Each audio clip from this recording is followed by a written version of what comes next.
The January wind cut through my coat like a blade as I balanced the tray of champagne flutes, my fingers numb despite the silk gloves management insisted we wear. The Hotel Riviera's rooftop terrace gleamed with crystal and candlelight, a constellation of wealth I'd never touch except to serve it. I was a ghost in black and white, refilling glasses, collecting empty plates, existing only when summoned. Miss, another Prosecco. A woman dripping in diamonds didn't look at me as she spoke. Of course. My voice was practiced politeness, the kind that disappeared the moment I turned away. I'd been doing this for 11 months, double shifts when I could get them, sending everything home to Prague for Babichka's medications. The cancer treatments had stripped our savings to bone, and the Czech healthcare system only covered so much. Tonight's tips might buy another week of her pain management. That was how I measured time now, in pills and rent and the growing gap between what we needed and what I could earn. The terrace doors opened, letting in a gust of frigid air and a group of men in wool coats that probably cost more than my yearly salary. Security stiffened. The maitre d' appeared from nowhere, his obsequious smile stretched tight. I'd learned to read the hierarchy of deference here. Politicians got pleasantries, old money got reverence, but this was something else. This was fear dressed as respect.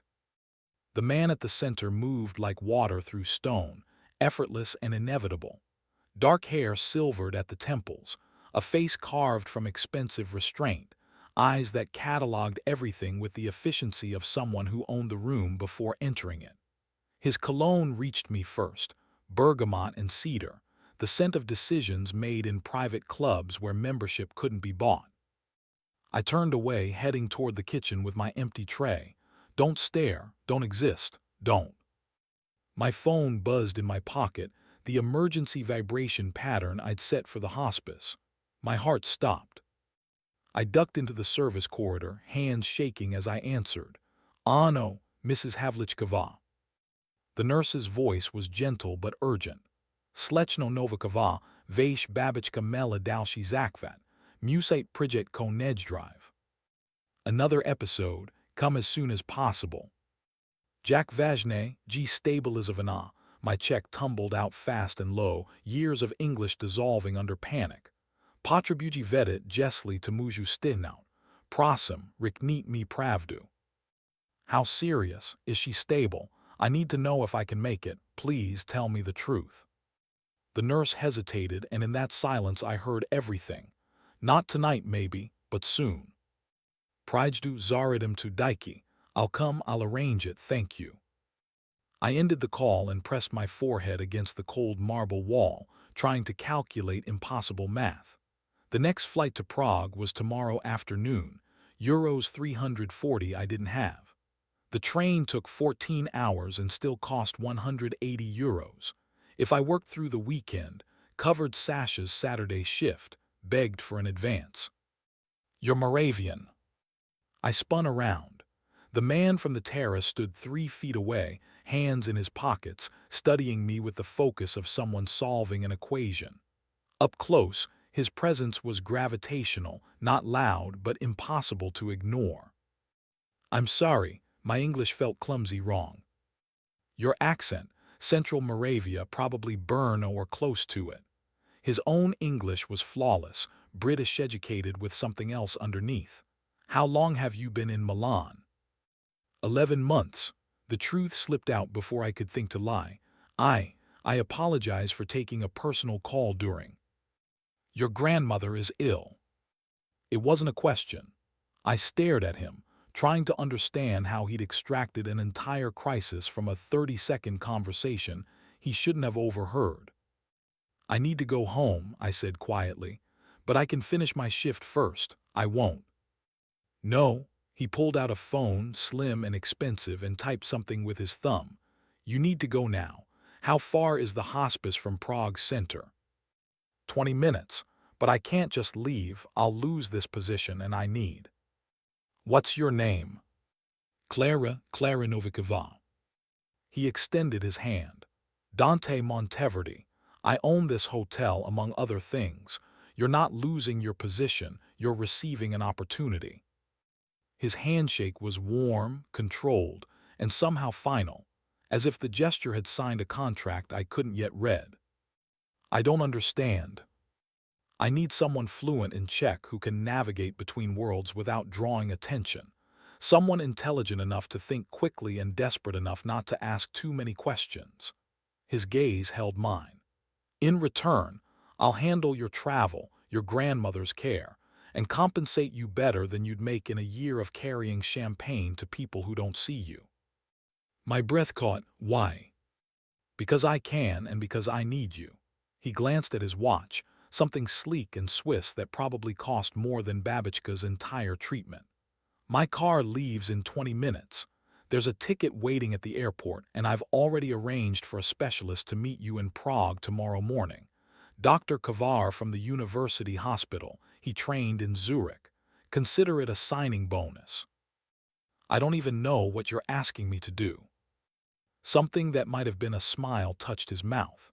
Neither do I yet, but you'll figure it out. Clara from Moravia, who measures her grandmother's life in wine glasses and tips.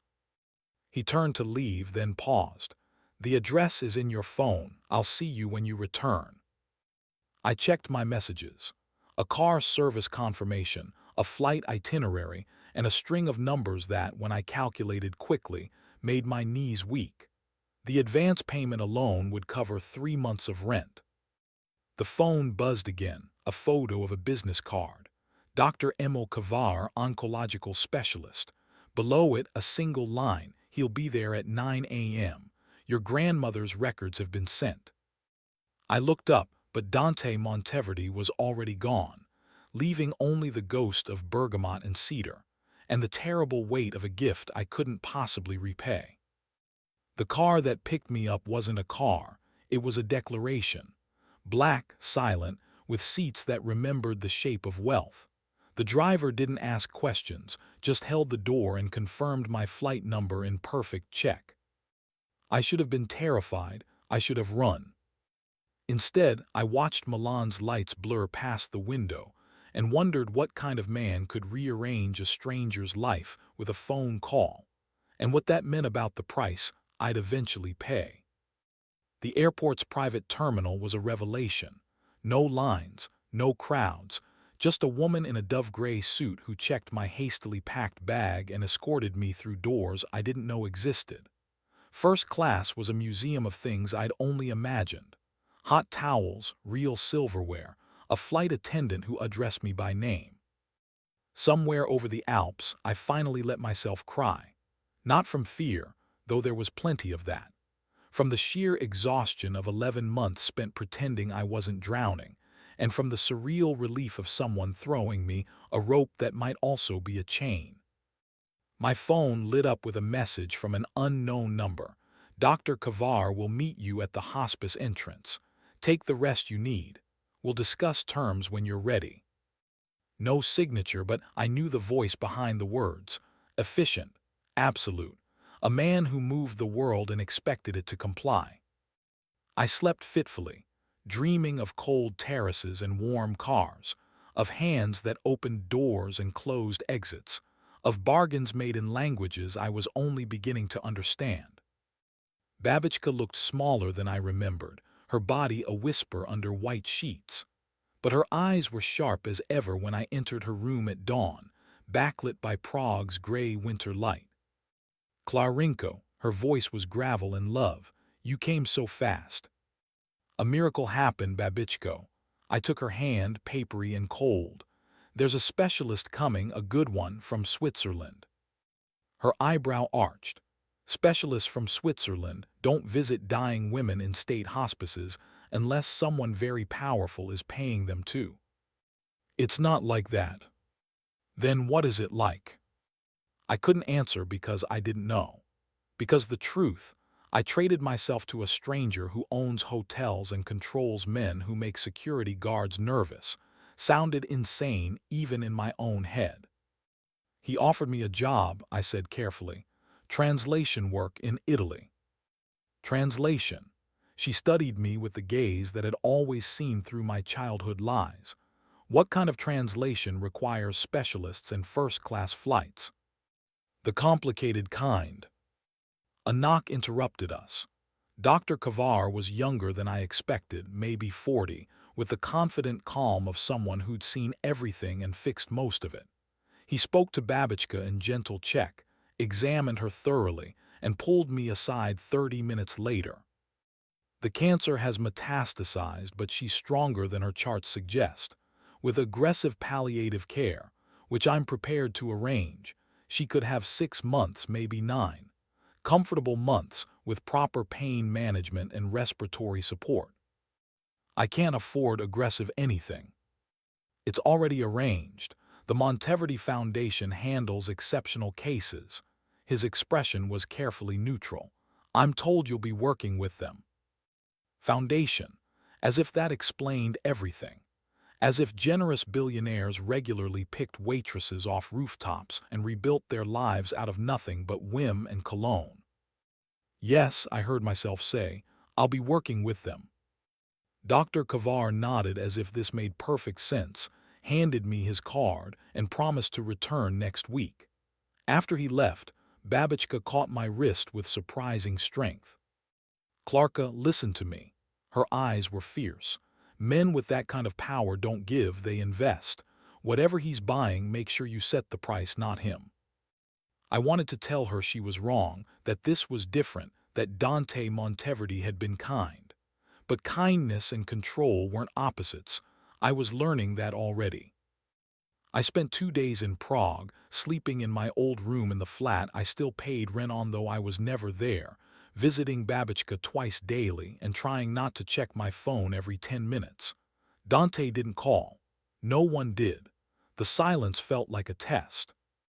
On the third morning, a new message arrived. Car picks you up at 14:00. See you for dinner. The return flight was the same disorienting luxury. Private terminal, careful attention. A world that bent around money and made it look effortless.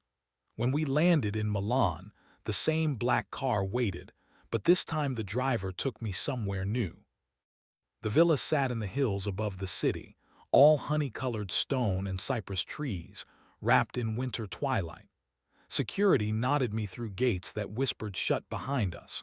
A woman in her 50s met me at the door, sharp suit, sharper eyes, the kind of assistant who knew where all the bodies were buried because she'd helped dig the holes. Miss Novikova, I'm Lucia. Mr. Monteverdi is in the study, but first, let me show you to your quarters. Quarters, not room, quarters. As if I were staff, which I supposed I was, though the apartment she led me to was nicer than anywhere I'd ever lived. Bedroom, bathroom, small sitting area, and a wardrobe that held clothes in exactly my size, from practical work dresses to a gown that looked like liquid sapphire. How did you? We're very thorough. Lucia's smile didn't reach her eyes.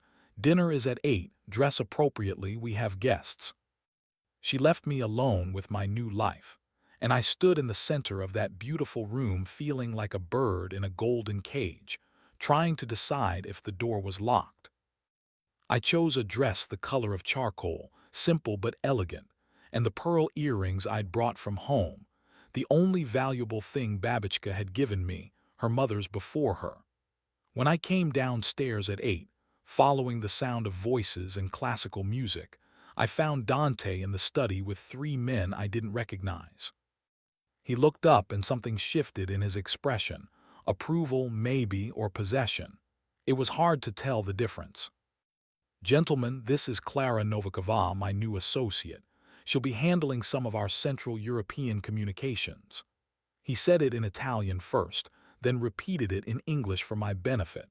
Clara, this is Antonio Rixai, Marco Santoro, and Giorgio Fontana. They're helping us expand into Prague's logistics sector. Logistics, another careful word that probably meant something else entirely. I shook hands, smiled, played the part. The dinner was exquisite, 7 courses I barely tasted, wine I sipped but didn't drink, conversation that danced around subjects no one named directly. The men spoke in Italian when they thought I couldn't follow, and I listened carefully, catching fragments.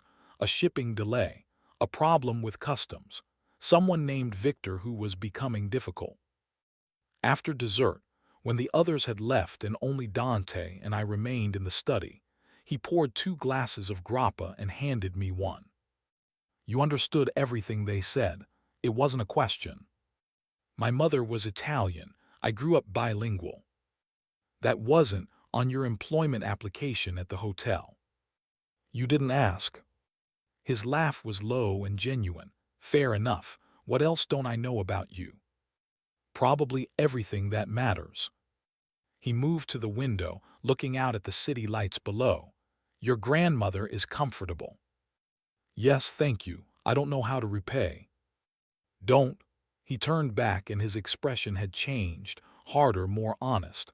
I don't want your gratitude, Clara. I want your competence and your discretion. Everything else is business investment. And if I fail? You won't. He took a sip of grappa, his gaze steady on mine.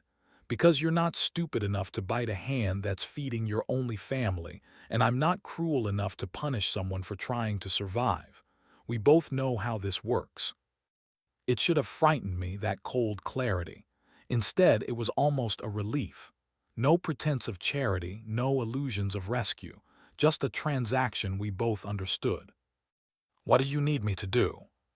For now, learn, watch, tell me what you see. He set down his glass. Tomorrow we fly to Prague. There's a property I'm considering, a warehouse complex near the airport. You'll translate during the negotiations, but more importantly, you'll listen for what they don't say. Disagreements, tensions, leverage points. You want me to spy for you. I want you to be my eyes in a culture I don't fully understand. There's a difference. He moved closer, and I smelled cedar and bergamot again, that scent of controlled power. I reward loyalty generously, Clara, but I punish betrayal absolutely. Are we clear? Crystal. Good. His hand brushed my shoulder, light as a promise or a threat. Welcome to the organization. Get some sleep, we leave at 6. I didn't sleep. I lay in that expensive bed staring at the ceiling, running through every choice that had led me here. The phone call that changed everything. The mysterious benefactor who knew too much. The clothes that fit perfectly and the dinner conversation that circled violence in the language of logistics. I wasn't naive. I understood what Dante Monteverdi probably was, what organizations with logistics, divisions, and nervous security guards usually meant. But I also understood that Babichka had 9 months now instead of 3 weeks, that I had money and safety, and a future that didn't involve carrying champagne to people who'd never remember my face. The question wasn't whether I'd made a deal with the devil. The question was whether I could afford to break it, and what I'd become if I didn't. My phone lit up one final time before I finally drifted off. Sleep well. Tomorrow, we teach you how doors open. No signature needed.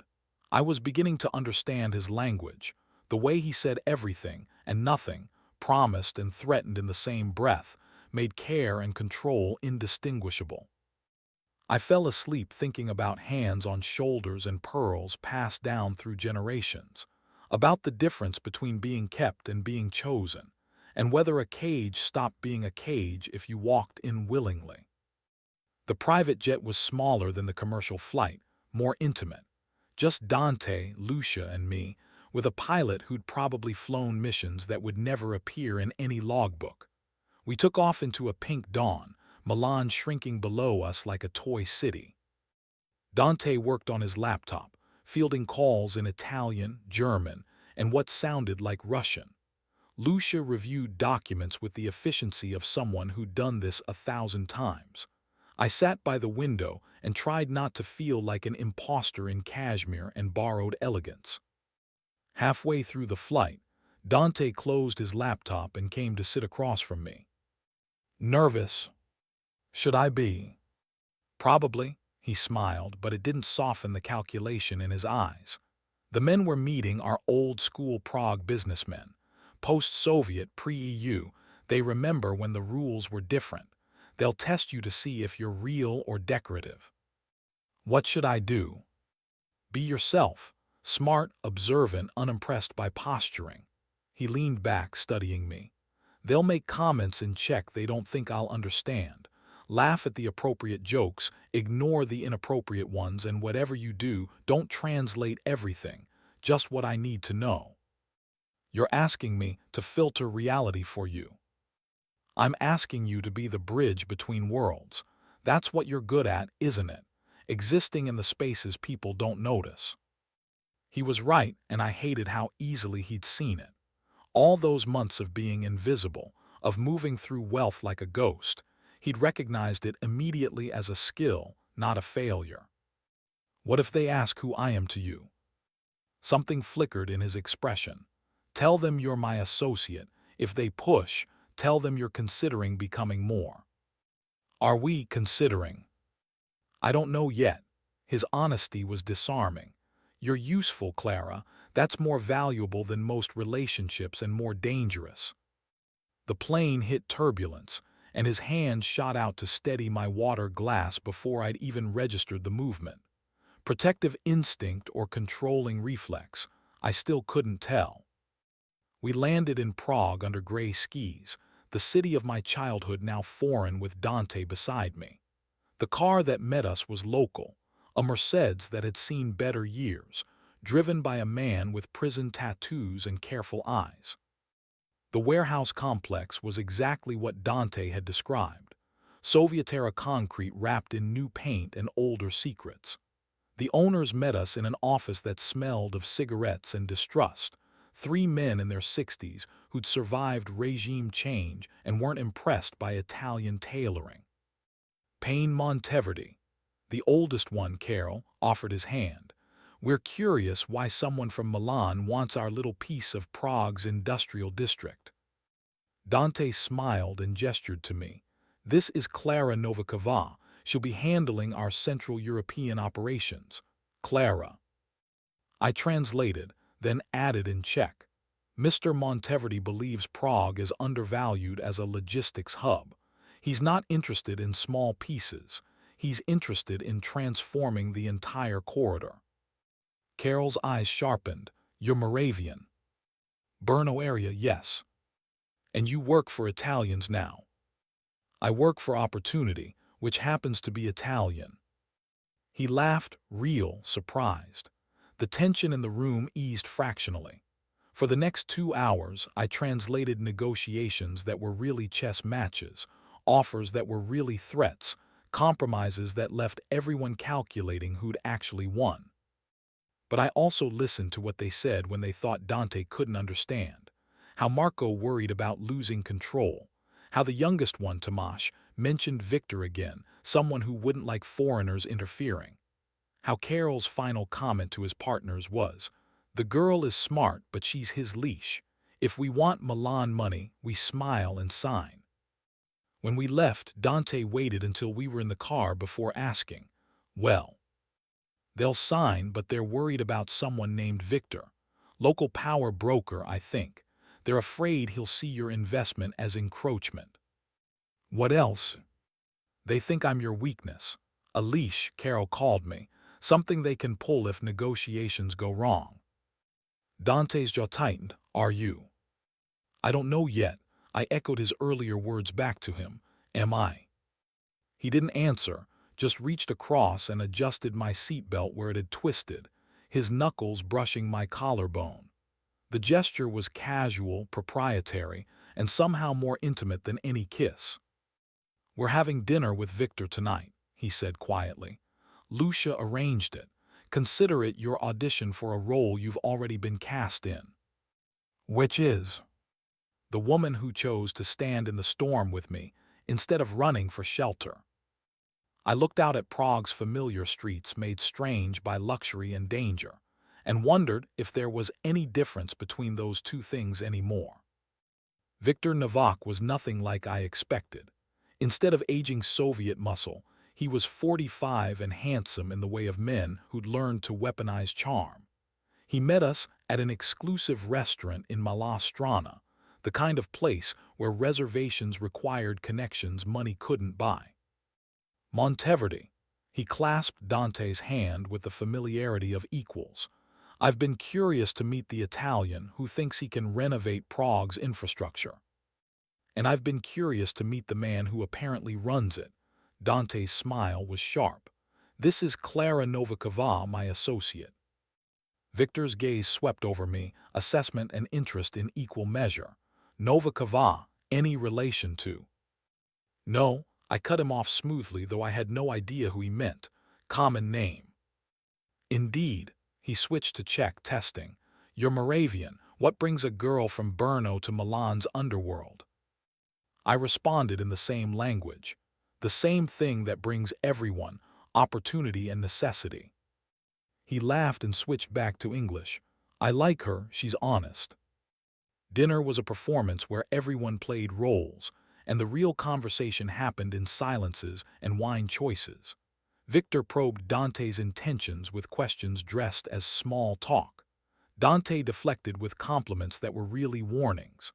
I translated the obvious and kept the subtext to myself, watching the way Victor's hand kept returning to his phone, the way his smile never quite reached his eyes. Halfway through the meal, Victor leaned back and addressed me directly in Czech.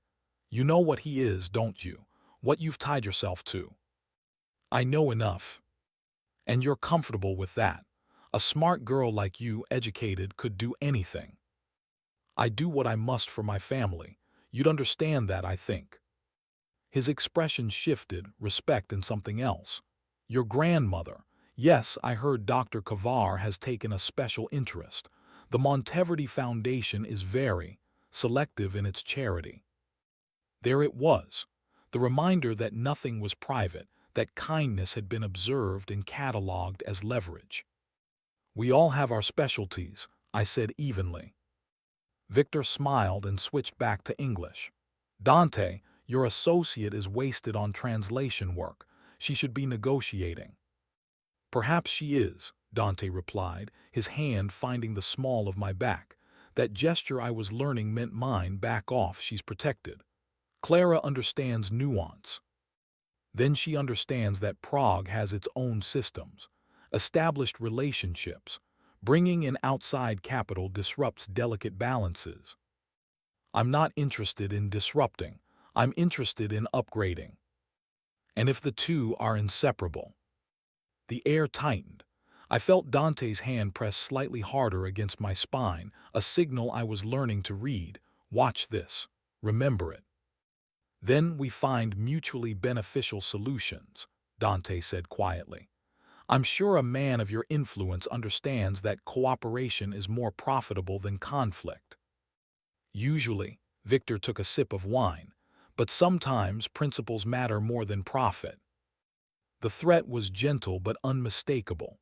After dinner, Victor shook hands with calculated warmth, kissed my knuckles with ironic gallantry, and left us with a smile that promised future complications. In the car back to the airport, Dante was silent for a long time. He's going to be a problem, I finally said. Yes.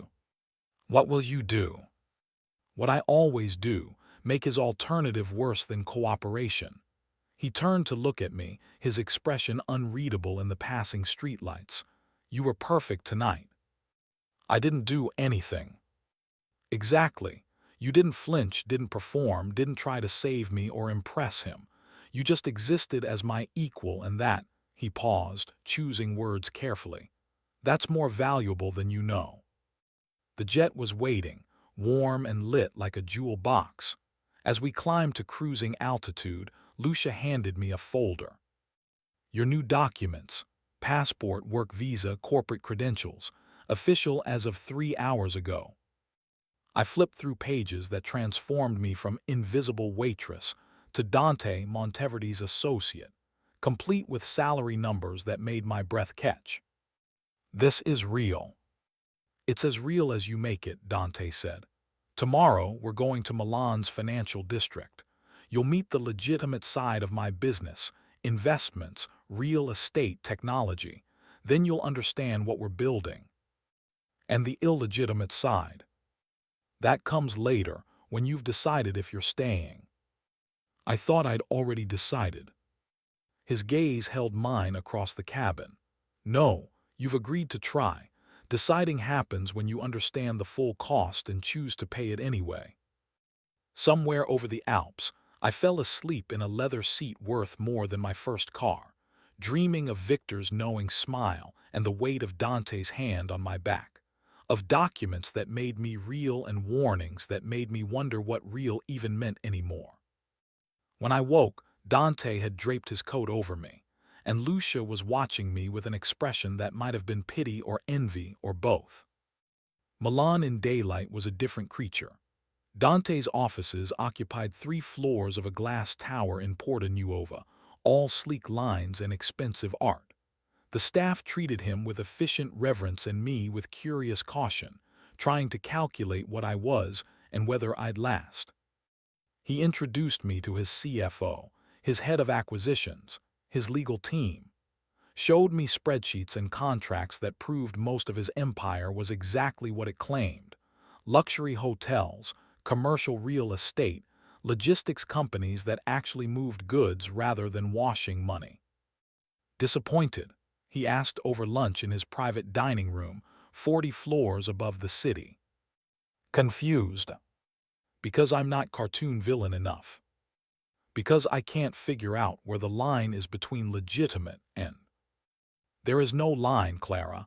There's a spectrum, and everyone operates somewhere on it. He cut into his meal with surgical precision. The hotels are clean. The real estate is clean. The logistics companies, mostly clean. And then there are the investments we make in businesses that need capital and discretion more than traditional lending offers. Which means I help people who can't go to banks. Sometimes they're artists or immigrants or entrepreneurs with complicated pasts. Sometimes they're people like Victor who operate in gray markets because the legitimate ones froze them out. He set down his fork. The money always gets repaid. The terms are always clear, and nobody gets hurt who doesn't volunteer for it. That's a very clean way of describing organized crime. That's a very crude way of describing flexible finance. His smile was sharp. But yes, some of what we do would make prosecutors salivate if they ever got the books, which they won't, because we're very good at what we do. I should have left then, walked out of that glass tower and back to my old life, poor but honest, drowning but clean. But I thought of Babichka's comfortable bed, Dr. Kavar's competent care, the 9 months we'd been given that we wouldn't have had otherwise. Where do I fit? Wherever you choose. You can stay in the legitimate operations, manage our Czech partnerships, handle translation, make excellent money doing nothing that would trouble your conscience. He paused. Or you can come deeper, learn how the real machinery works and be compensated accordingly. What would that look like? It would look like you traveling with me, meeting people who make Victor look like an altar boy, carrying information that could destroy lives or save them depending on how we use it. His gaze was steady. It would look like you becoming someone people fear and respect in equal measure, because you'd be the one standing next to me when decisions get made. And if I say no, then you don't. Nothing changes, nothing ends. Your grandmother still gets her care, you still have your position. I don't punish people for setting boundaries, I just pay them less. It was the most honest job offer I'd ever received. I need to think. Take your time. We have months before the Prague deal closes and Victor isn't moving until then. He stood, buttoning his jacket. Lucia will show you your office. Use it or don't. Either way, you're on salary as of today. My office was small but exquisite, with a view of the Duomo and a desk that had probably cost more than Babichka's entire hospice room. I sat in the leather chair and spun slowly, looking at the city spread below me like a promise or a trap.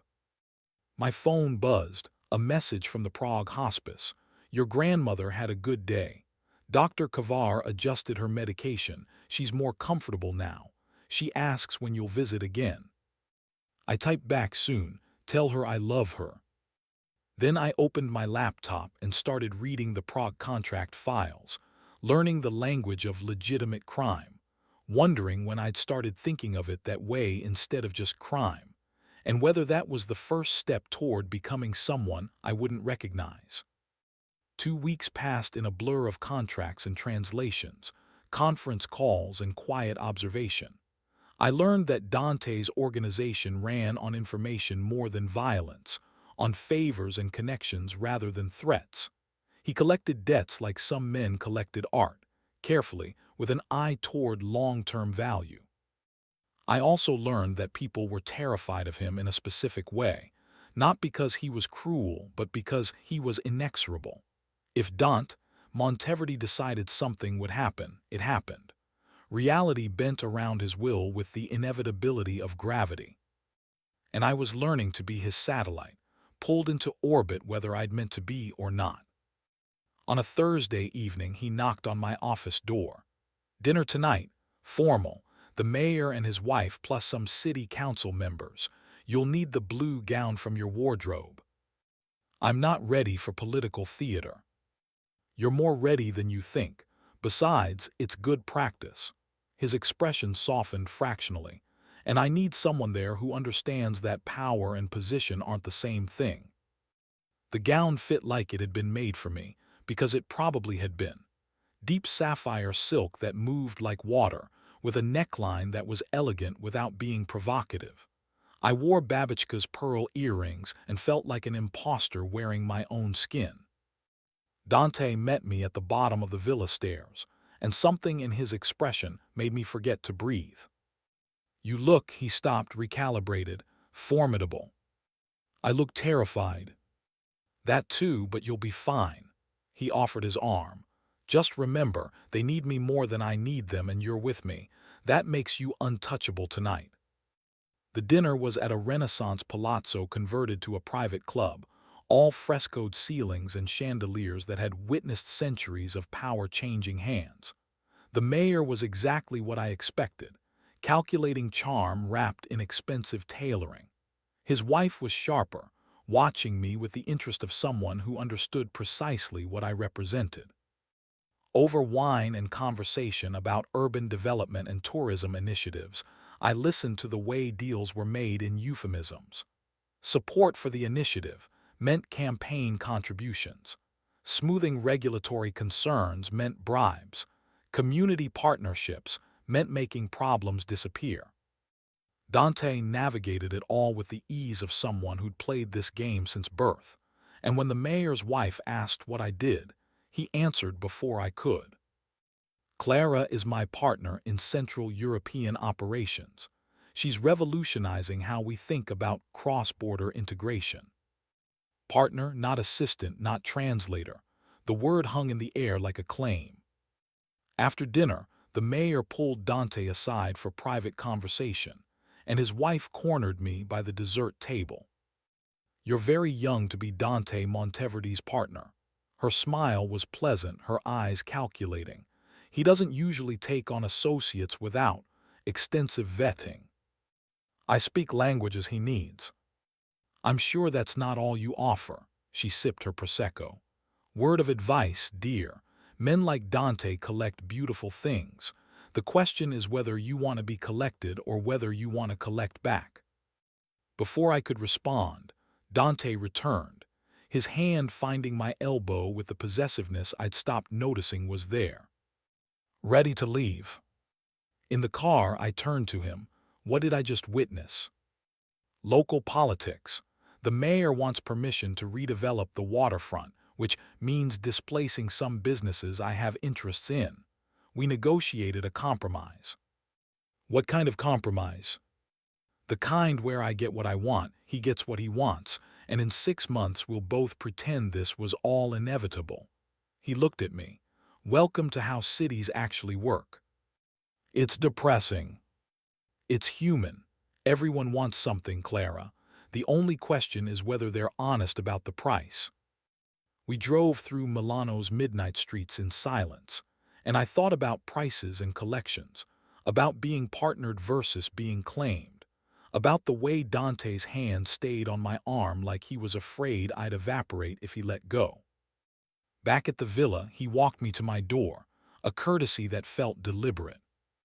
You did well tonight, he said quietly. The mayor's wife likes you, which means she respects you. That matters. Why does it matter? Because she's the actual power behind that office, and now she sees you as my equal rather than my ornament. His gaze held mine. Which means when people try to use you as leverage against me, and they will, she'll remember that you're sharp enough to cut back. Is that what I am? A weapon? You're whatever you decide to be. I'm just making sure people know you have edges.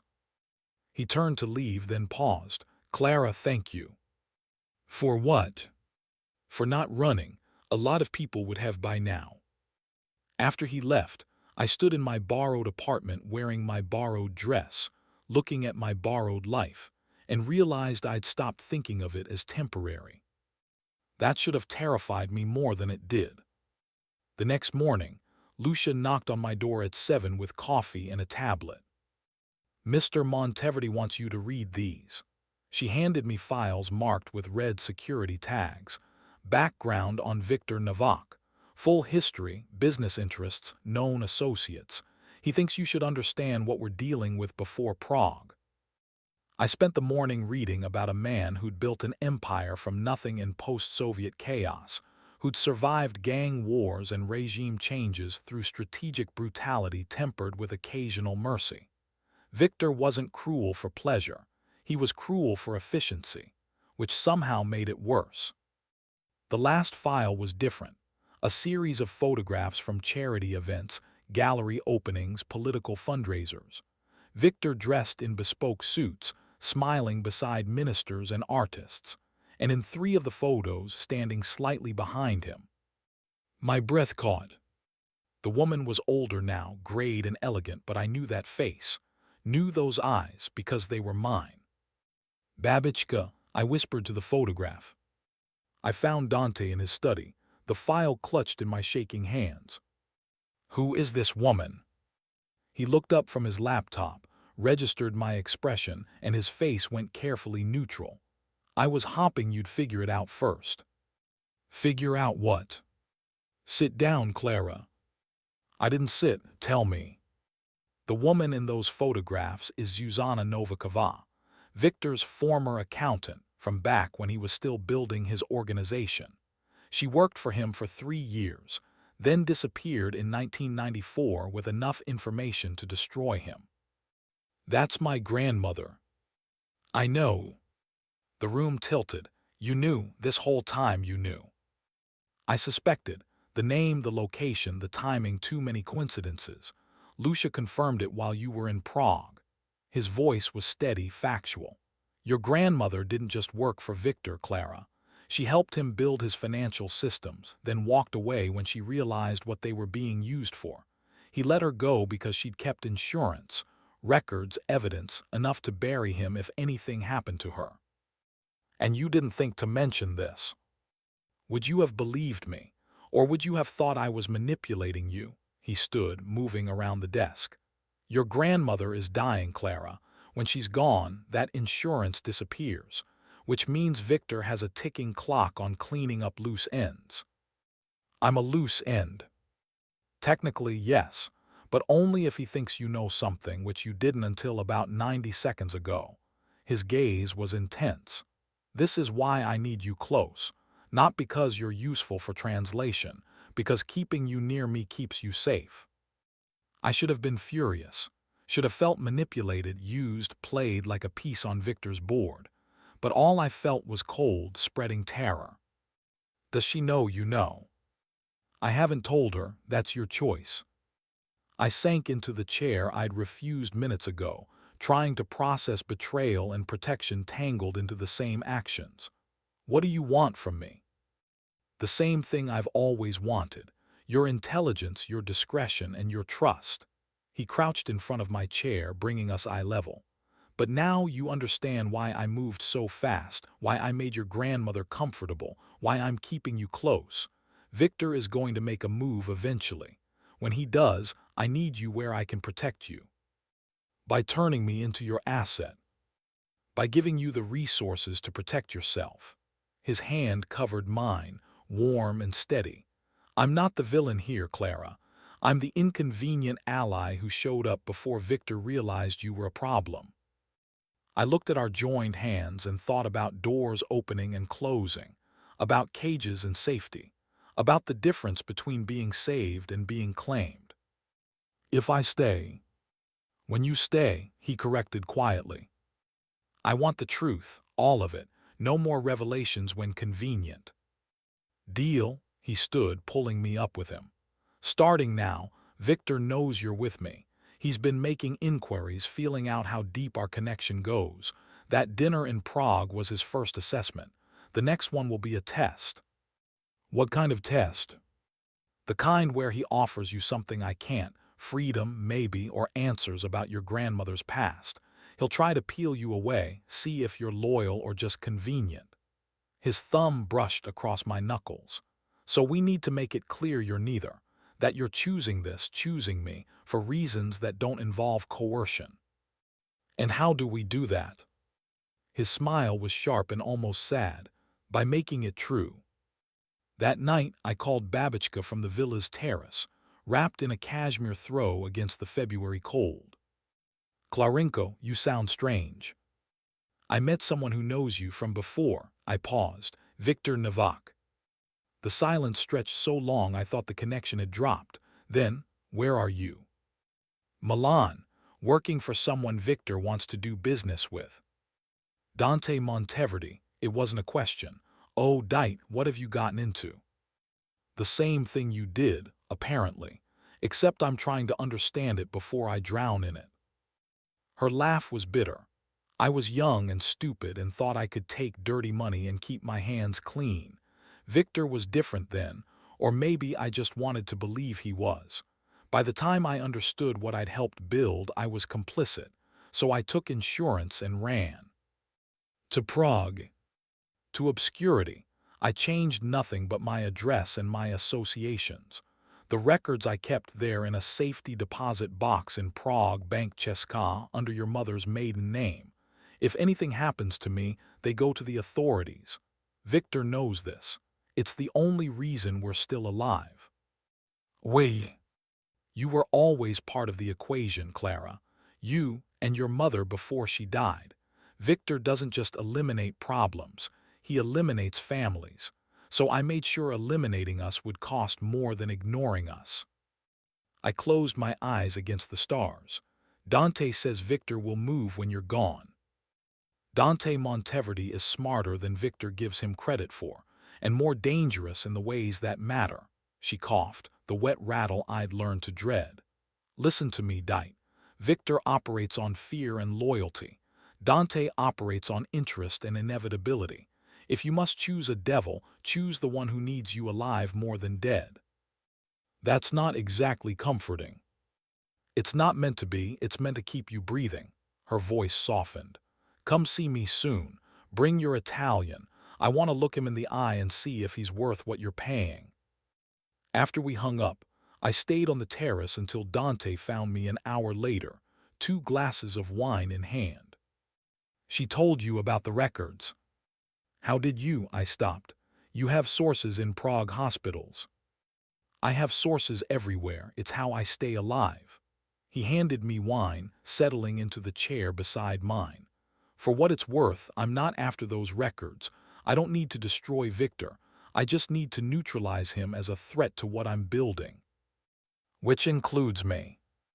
Which includes you. He looked out at the city lights. You asked earlier what I want from you. The truth. I want you to want to be here. Not because I'm paying for your grandmother's care, not because you're afraid of Victor, but because you've looked at both options and decided this life, with all its complications, is better than the alternative. And if I never decide that, then you'll always be waiting for the cage door to close, and I'll always be wondering if you'll bolt. He turned to face me. That's no way to live for either of us. The wine was expensive and warm, like everything in Dante's world. I sipped it and thought about choices and cages, about grandmothers who'd run and granddaughters who were learning to stand still. Take me to Prague this weekend, I said finally. I want Babichka to meet you, properly. Why?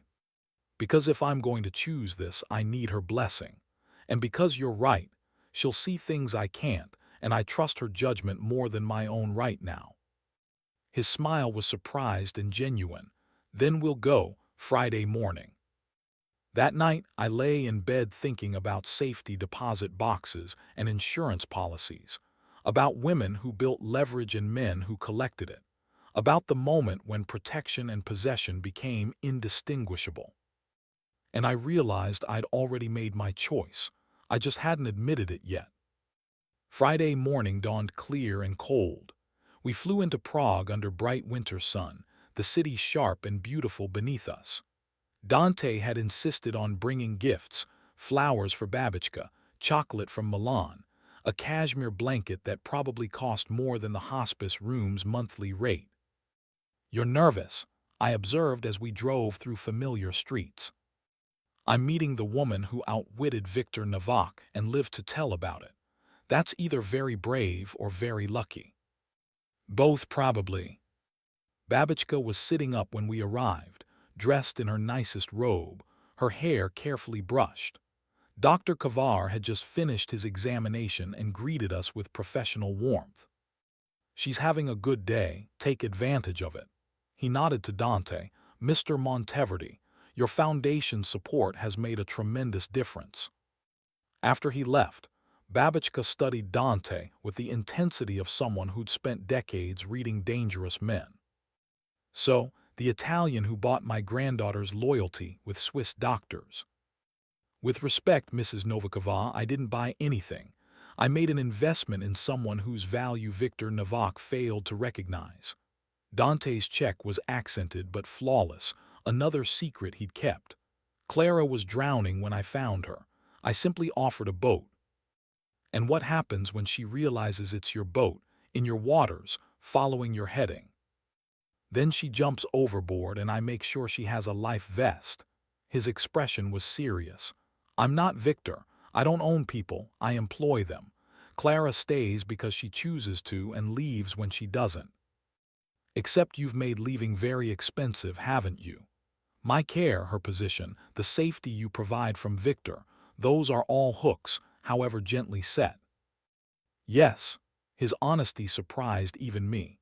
"But they're also genuine benefits she's earned through competence and courage. I could have found a translator anywhere. I chose Clara because she thinks like someone who's had to survive, and survival instincts are more valuable than any skill set." Babichka looked between us, her gaze sharp. Then she laughed, the real laugh I remembered from childhood. "You're both idiots.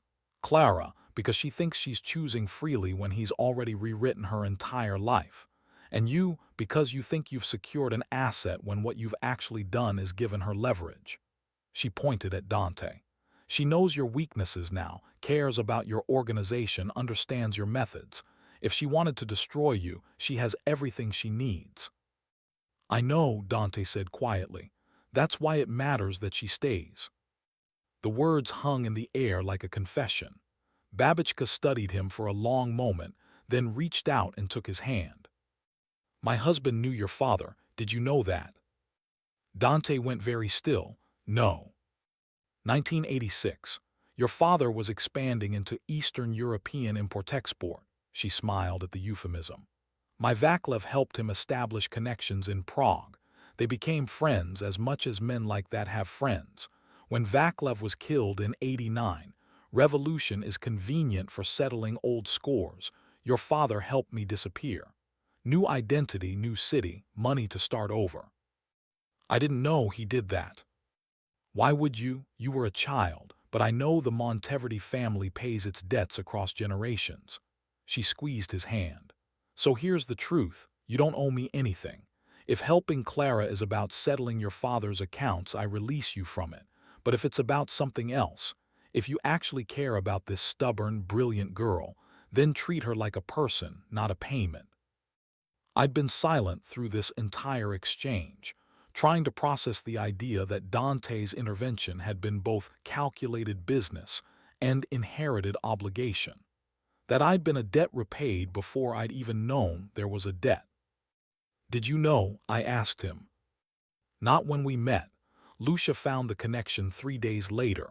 He looked at me, and I saw something raw in his expression. But by then, it didn't matter. The debt was an excuse to do what I already wanted to do anyway. Which was keep you. Simple, devastating honesty.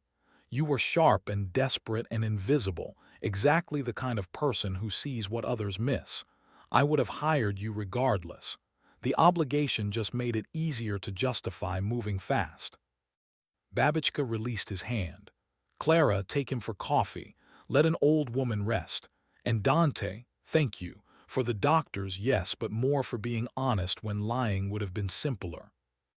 In the hospice cafe, over terrible coffee neither of us drank, Dante spoke first. I should have told you about your grandfather.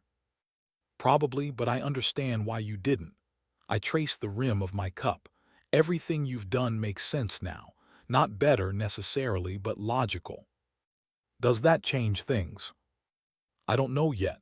Ask me after I've decided if I'm angry or relieved. His laugh was surprised. That's fair. For what it's worth, the debt was to your grandmother, not you. What you've built here, your position, your salary, my trust, you've earned that separate from any obligation.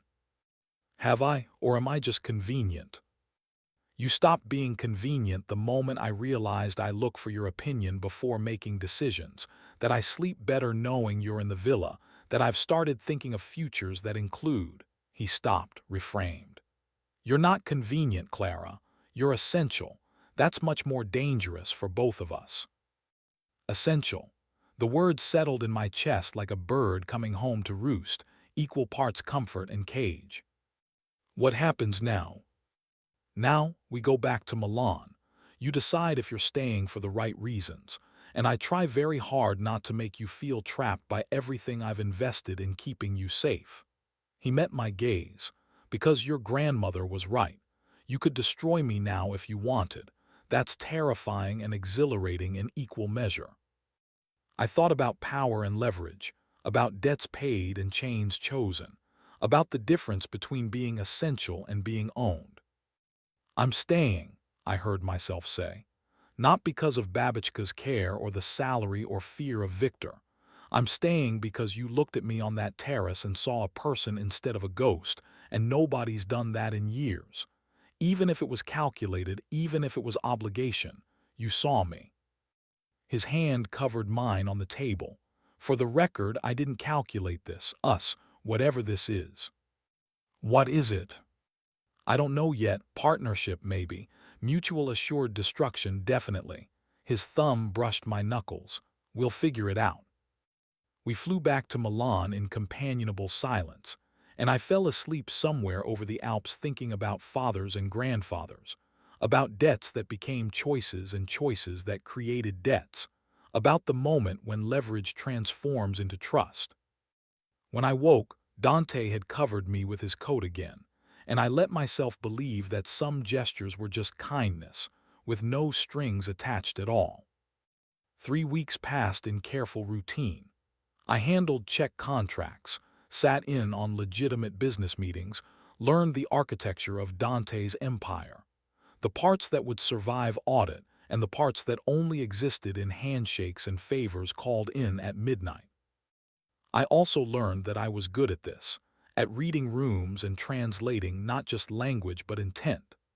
Dante started including me in meetings where I shouldn't belong, trusting me to catch what he missed, and I found myself caring about outcomes beyond my paycheck. The Prague deal was closing.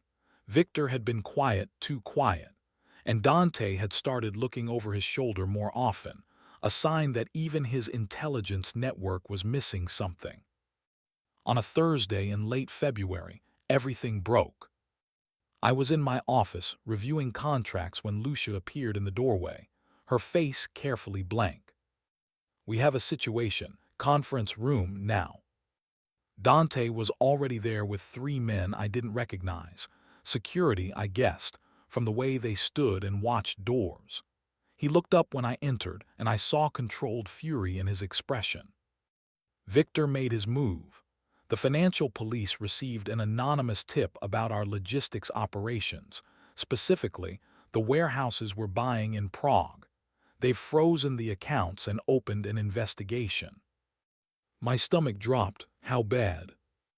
Bad enough to delay everything, embarrass our partners, and make me look radioactive to legitimate investors. He pulled up documents on the screen. The tip included enough real information to be credible, but stopped short of anything provably illegal. It's surgical, designed to wound without killing. He wants you to back off Prague. He wants me humiliated enough that backing off looks like survival, not strategy. Dante's jaw tightened. Which means I need to respond in a way that reestablishes credibility without escalating into open war. What are you thinking? I'm thinking Victor made a mistake. He attacked my business, which I can rebuild. But he did it using institutions, which means he has sources in law enforcement. His gaze sharpened. Sources we can expose if we're smart about it. Over the next hour, I watched Dante orchestrate a countermove that was part chess, part theater.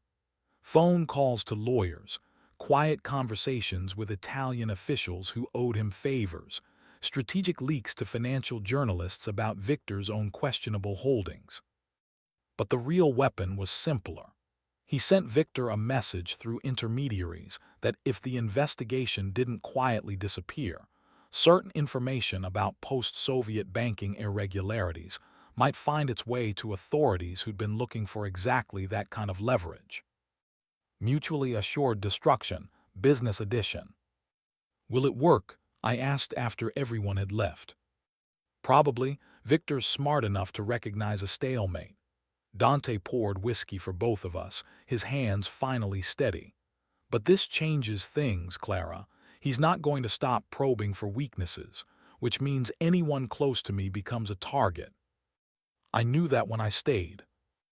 Knowing it and living it are different. He came to stand in front of me and I saw exhaustion beneath the anger. There's a charity gala tomorrow night. Gallery opening, very public, very visible. Milan's entire society will be there. I need you with me, not as my translator, as my partner. Visible, confident proof that Victor's little ambush didn't shake anything. You want to parade me as a symbol. I want the world to see that you chose to stand beside me even when standing became dangerous. His hand cupped my face, thumb brushing my cheekbone. But more than that, I want you to know you can still leave. Right now, tonight, before this gets worse. I'll make sure you're protected, that your grandmother's care continues. You'll lose nothing except proximity to me. And if I don't want to lose that? His breath caught. Then tomorrow night, we make it clear to everyone, Victor included, that you're mine and I'm yours, and anyone who comes for one answers to both. The kiss, when it came, was nothing like I'd imagined. Not possessive or demanding, but careful. A question asked with lips and breath and barely controlled desperation. I kissed him back, tasting whiskey and decisions, feeling the moment when partnership became something more complicated and dangerous. When we finally broke apart, his forehead rested against mine. Tomorrow, we're going to walk into a room full of people who want to see me weakened. And you're going to smile like you own the world, because for that night, you do. And after we figure out how to survive what comes next, together. I went to bed that night with the taste of cedar and bergamot on my lips, thinking about galas and galleries, about standing in storms because sometimes that was safer than running for cover. And I realized I'd stopped looking for exits, which meant I'd already made my final choice, not because I had to, but because I wanted to. The dress Lucia brought me was a weapon disguised as silk, deep emerald that made my dark hair look richer, cut to suggest rather than display, with a slit that allowed movement without impropriety. I wore Babachka's pearls and looked in the mirror at someone who could belong in Dante's world, which was either progress or delusion. He met me at the bottom of the stairs, wearing a tuxedo that had definitely been tailored in London, and his expression when he saw me was worth every moment of terrified preparation. Clara, just my name, said like a prayer or a curse. You're going to make me forget I brought you for strategy instead of pleasure. Can it be both? His laugh was low and genuine. With you, it's always both. The gallery was in Briera, all white walls and expensive art, packed with Milan's elite in their most calculated casual elegance. Cameras flashed as we entered, and I felt the weight of attention like a physical thing. Whispers followed us, speculation about who I was, what I meant, whether Dante Monteverdi had finally taken a public partner. He kept his hand at the small of my back, that gesture I'd learned meant protected, claimed mine, and I leaned into it instead of resisting. We moved through the rooms, Dante introducing me with casual authority. My partner Clara Novikova, not assistant, not associate, partner. Each repetition felt like a brand or a shield depending on how you looked at it. The art was provocative, political commentary disguised as abstract beauty. We stopped in front of a piece that looked like chaos organized into meaning, and Dante spoke quietly. Do you see him? I'd already spotted Victor across the room, champagne in hand, talking to a woman in red. He looked relaxed, victorious, everything Dante needed to undermine. Yes. He's going to approach. When he does, follow my lead. Victor saw us 5 minutes later, and his smile was all teeth as he crossed the gallery. Monteverdi and the lovely Clara, how delightful to see you both looking so, united after recent difficulties. Difficulties pass, Victor. Your attempt to embarrass me only demonstrated how little you understand about resilience. Dante's tone was pleasant, his eyes cold. The investigation will clear us by Monday, and when it does, I'll be expanding into Prague exactly as planned, possibly with even more capital, given how much attention you drew to the opportunity. Confidence is attractive, but realism is survival. Then let me be realistic, touch my business again, and I'll stop being diplomatic. Dante's hand pressed slightly harder against my spine. I protect what's mine, Victor, aggressively. Victor's gaze slid to me. And what about you, Clara? Does it feel protective or possessive standing in his shadow? I met his eyes steadily. I'm not in anyone's shadow. I cast my own right next to his. That's what partnerships look like. Something flickered in Victor's expression. Respect, maybe, or recalculation. Your grandmother was the same way, loyal until she wasn't. My grandmother was smart enough to leave when the cost outweighed the benefit. I'm smart enough to stay when the benefits keep growing. I smiled. Different calculations, different outcomes. Dante's hand relaxed fractionally, approval transmitted through touch. Victor studied us both for a long moment, then raised his glass. Then I wish you both the clarity to know when calculations change. Enjoy the art. After he left, I let out a breath I hadn't known I was holding. That was perfect, Dante finished. You were perfect, strong without being aggressive, loyal without being owned, exactly what he needed to see. Why do I feel like I just passed a test I didn't know I was taking? Because you did. Victor now knows you're not leverage, you're reinforcement. That changes his strategic options significantly. He guided me toward a quieter corner. It also means he'll escalate, not immediately but soon. We need to be ready. Ready how? Ready to disappear if necessary. I have properties Victor doesn't know about, secure locations where we can operate if Milan becomes untenable. His gaze was intense. I need you to trust me enough to move when I say move, ask questions later. That's a lot of trust. I know, that's why I'm asking for it instead of assuming it. He pulled out his phone, showed me an address in the Italian Alps. There's a house there. Remote, secure, stocked for months. If things go wrong, we go there. Both of us and your grandmother if we can manage transport.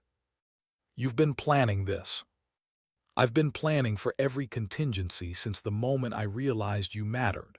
His honesty was disarming. Keeping you alive has become more important than winning, Clara. That's either smart strategic thinking or catastrophic emotional compromise. I'm not sure which yet. Before I could respond, the gallery lights flickered and went out. Emergency lighting kicked in, casting everything in eerie red. Confused murmurs, a few screams, the sound of security moving fast. Dante pulled me close, his body between me and the rest of the room. "Stay with me, don't separate for any reason." The lights came back on 30 seconds later, but the damage was done. Chaos, panic, the carefully orchestrated evening destroyed. And on the gallery's main wall, where the centerpiece painting had hung, a new message in projected light. "Monteverdi, last warning. Leave Prague or lose everything." Victor's voice cut through the confusion. "How terrible. These electrical issues are becoming epidemic." Dante's jaw tightened, but his voice was calm when he spoke. "We're leaving, Lucia." She appeared from nowhere, phone already out. "Cars ready, back exit." We moved through the gallery like water, Dante's hand never leaving me, security forming a subtle wall around us. In the car, finally safe behind bulletproof glass, he made a call. "Plan Delta, 30 minutes. Yes, both of us. And initiate the Prague contingency. I want Victor's accounts frozen by morning. Use the documentation we discussed." A pause. "I don't care if it's escalation. He chose this, not me." After he hung up, silence filled the car like smoke. "We're going to the Alps," I said quietly. "For now, until I can neutralize this without collateral damage." He looked at me, and I saw something I hadn't before: fear. "I'm sorry, Clara. I knew this would get complicated, but not this fast. Stop apologizing for keeping me alive." His laugh was bitter. "That's one way to frame it." "It's the right way." I took his hand, felt it trembling slightly. "Whatever happens next, we face it together. That's what I chose tonight when I stood beside you and told Victor I cast my own shadow. I meant it." He pulled me close, and for the first time since I'd known him, Dante Monteverdi looked vulnerable. A man instead of a force, human instead of inevitable. "I'm not good at this," he said against my hair. "At caring about someone more than I care about winning. It makes me stupid, makes me weak. It makes you human, and it makes me stay." I pulled back to look at him, because I'd rather be with someone who's afraid of losing me than someone who never valued me enough to fear it. The car climbed into the mountains, leaving Milan's lights behind, and I thought about galleries and warnings, about men who projected threats and men who absorbed them, about the moment when protection and love became indistinguishable. And I realized that I'd fallen, not for the power or the money or even the safety, but for the man who'd seen me shivering on a terrace and decided I was worth the complication, even if that complication might cost him everything. The Alpine house was exactly what Dante had promised: remote, secure, and surprisingly warm for a place designed as a bolt hole. Stone and timber, expensive in its simplicity, with windows that looked out over snow-covered peaks turning pink in dawn light. "How many escape plans do you have?"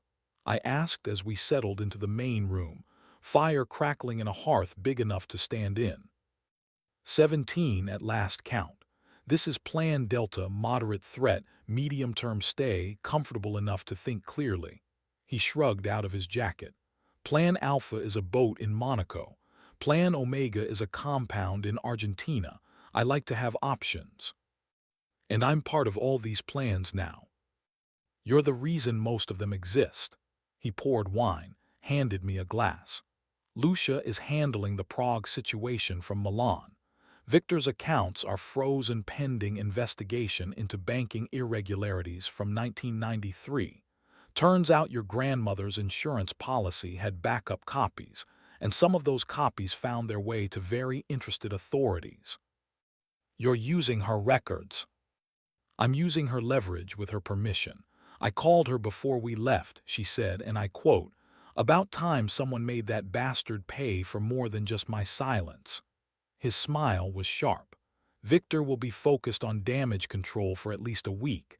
That gives us time to regroup." I walked to the window. looking out at mountains that were beautiful and remote, and somehow both prison and sanctuary at once. What if he doesn't stop? What if this becomes a war? Then we fight it, but not alone. I have allies, resources, options Victor doesn't anticipate because he's still thinking of me as an ambitious Italian instead of someone who's been preparing for this since I inherited my father's organization. Dante came to stand behind me, his reflection visible in the glass. He made a mistake, Clara. He went public, which means everyone's watching now. That limits his options and expands mine. You sound almost grateful. I am. This was inevitable. Better it happens now when I'm ready than later when he could do real damage. His hands settled on my shoulders, warm and steady. And better it happens when I have you to help me see angles I'd miss on my own. I turned to face him. What happens to us after all this settles? What do you want to happen? I don't know. 3 months ago, I was carrying trays and drowning in debt. Now I'm in the Alps planning corporate warfare with a man who terrifies me and steadies me in equal measure. I don't have a framework for this. Then let's build one. He cupped my face, his gaze intense. I want you to stay, not because you're useful, not because you're trapped, but because we're better together than separate. I want to know what that looks like when the crisis passes and we're just us. What if just us is boring? His laugh was genuine. With you, impossible. He kissed me then, not careful or questioning like the first time, but certain, a statement made with lips and hands and the full weight of someone who'd stopped pretending he didn't care.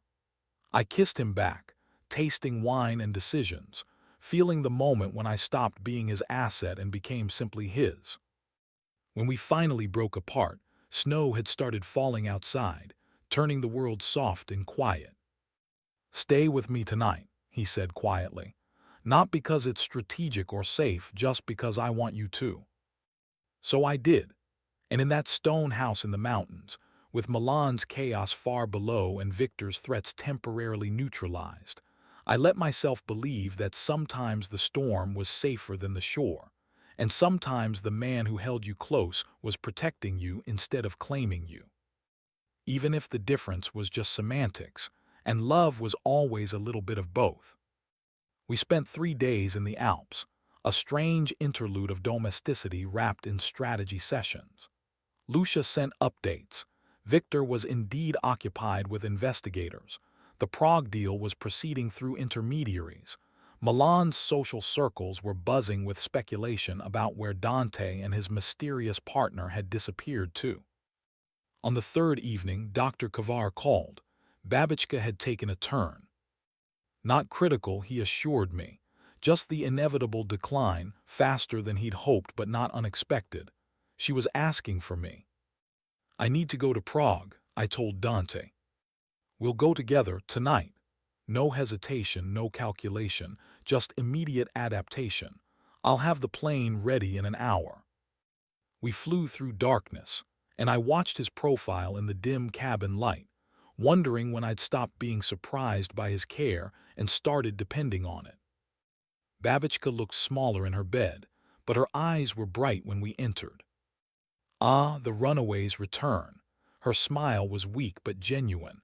I hear you've been making Victor's life difficult. He started it, I said, taking her hand. They always do, she gestured to Dante. Sit, both of you. Let an old woman give advice while she still can. We sat on either side of her bed, and she looked between us with the sharp assessment that had never dulled. You love him, she said to me. Babichko. Don't argue. I've known you since you were born, and I've never seen you look at anyone the way you look at him, like he's both the answer and the question. She turned to Dante. And you love her, though you're probably too smart to say it yet. With respect, Mrs. Novikova, love is a complicated word in my world. It's complicated in every world, you just have bigger consequences. She coughed, and we both moved to help, but she waved us off. Here's what you need to understand. My Vaclav loved me, and because he loved me, he put me in danger. Because people knew they could hurt him by hurting me. Your father understood this. It's why he never married, why he kept everyone at arm's length. I'm not my father. No, you're better, because you're willing to risk it to let someone close even knowing the cost. She squeezed my hand. But Clara needs to understand what that means. Not just the security and the money, but the target, the assumptions, the fact that love in your world is leverage. I know, I said quietly. I've always known. Knowing and living are different, Dite. One day, someone will threaten you to get to him, or threaten him to get to you. What will you do then? I looked at Dante, saw the question reflected in his eyes. Whatever I have to, together. Babichka nodded slowly. Then you'll survive, or you won't, but at least you'll have chosen it. She closed her eyes, suddenly exhausted. Now leave me. I'm tired, and you two have things to discuss that don't require an audience. Outside in the hospice corridor, Dante pulled me into an empty waiting room. She's right about all of it. I know. I can still. Stop. I put my hand over his mouth. Stop offering me exits when we both know I'm not taking them. I chose this. I choose you, even with the complications and the danger and Victor's vendetta, because being safe and alone is a different kind of death, and I've already spent too much of my life invisible. He kissed my palm, then my wrist, then pulled me close. I don't know how this ends well.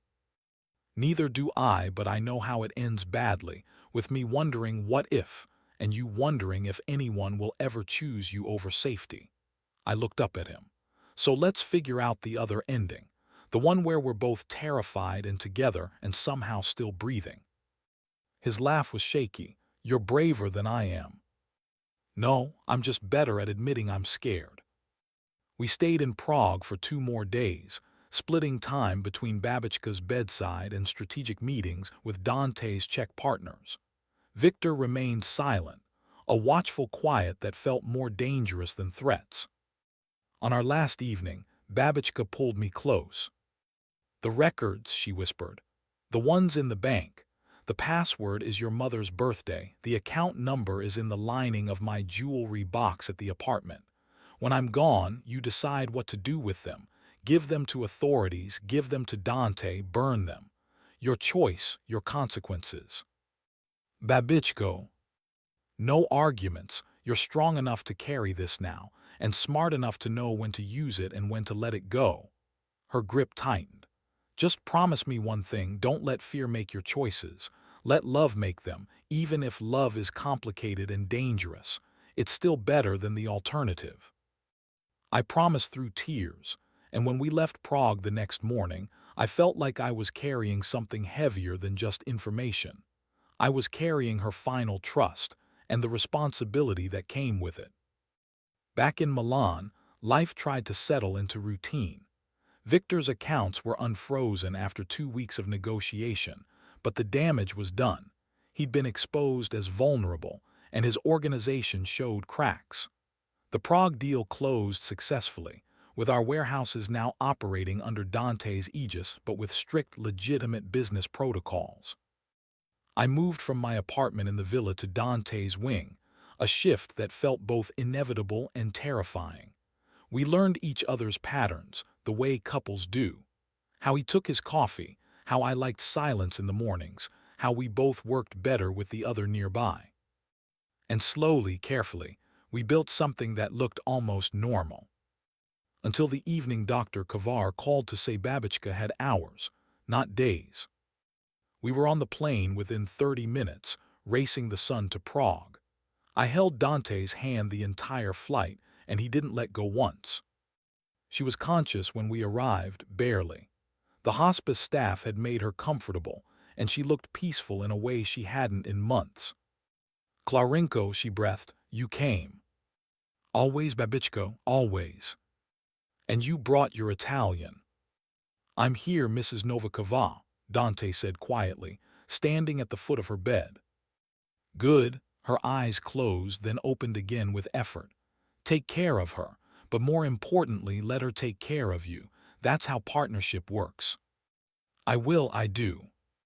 Then I can rest. She looked at me one final time. Be happy, Dite, be brave, and don't let anyone make you small again. She died just after midnight, with my hand in hers and Dante's arm around my shoulders. Peaceful, as these things go, surrounded by as much love as we could give her. I didn't cry until later in the car back to the airport. Then I sobbed for her, for my mother who died too young, for all the years we'd struggled, and the few months of comfort we'd been given at the end. Dante held me and said nothing, which was perfect, because there was nothing to say. Sometimes love is just bearing witness to grief and staying close while it burns through you. The next weeks passed in a gray haze. I handled Babichka's affairs, claimed the information from the bank, and decided, after long conversations with Dante, to give the records to authorities anonymously. Victor would face justice or he wouldn't, but I wouldn't be the one holding the knife. Dante supported the choice without judgment, though I knew it cost him strategic advantage. That meant something. Spring came to Milan slowly, warming the city and bringing new opportunities. The Prague operations expanded. Victor's organization contracted, weakened by legal troubles and shifting alliances. And Dante's empire grew more legitimate with each passing month, until the gray areas became smaller and the legal structures became robust. 6 months after Babichka's death, Dante proposed, not with grand gestures or assumptions, but with a simple question over breakfast. Will you marry me? I looked up from my coffee. Why? Because I want to. Because you're the only person who's ever chosen me after seeing exactly what I am. Because I trust you with my life and my organization and my future. He paused. And because I love you, though I'm terrible at saying it. You just did. So I did. His smile was crooked, uncertain in a way I rarely saw. That's still not an answer. Yes, I said, on one condition. Which is? No more secrets. No more strategic revelations. We're partners in everything or we're partners in nothing. Deal? He pulled out a ring, simple, elegant, a sapphire the color of the dress I'd worn to the gallery that night. I had this made 3 months ago, been carrying it around, waiting for the right moment. There's never a right moment, just moments you choose. Then I choose this one. We married quietly, just us and Lucia, and a handful of people we trusted. No spectacle, no society photographers. Just a ceremony in the villa's garden, with vows we wrote ourselves and promises we intended to keep. And slowly, carefully, we built a life that was ours. Not perfect. We still argued about risk tolerance and strategic decisions, still struggled with the weight of running an organization that existed in moral gray spaces. But we built it together, which made all the difference. 3 years later, I stood in the Prague cemetery where Babichka was buried, flowers in hand. Dante waited by the car, giving me privacy but staying close enough to provide support. I wish you could see this, I told her headstone. The organization is almost completely legitimate now. Hotels, real estate, technology investments. We're building something that will outlast us. Something that doesn't require insurance policies and exit strategies. Though we kept those too, just in case. And I'm happy, Babichko. Scared sometimes, exhausted often, but happy. You were right, love in this world is leverage, but it's also the only thing worth fighting for. I placed the flowers, her favorite forget-me-nots, and stood for a moment in the spring sunshine, remembering cold terraces and desperate choices, freezing nights and warm interiors. Dante's hand found mine as I returned to the car. Ready to go home. Home, not Milan, not the villa, not any specific location. Home was the person beside me, the life we'd built from desperation and choice, from obligation that became devotion. Yes, I said, I'm ready. We drove through Prague streets, past the hospice where everything changed, past the hotel where I used to carry champagne to people who never saw me, past all the places where I'd been invisible, toward a future where I was seen, chosen, essential. And if that future was complicated and sometimes dangerous, if it required constant vigilance and careful moral navigation, well, it was still better than the alternative. Because I'd learned that night on the terrace, when a stranger saw me shivering and offered warmth, sometimes the most dangerous choice is also the most honest one. And sometimes, the beautiful chain becomes chosen adornment, and you can't tell the difference anymore. Nor should you want to.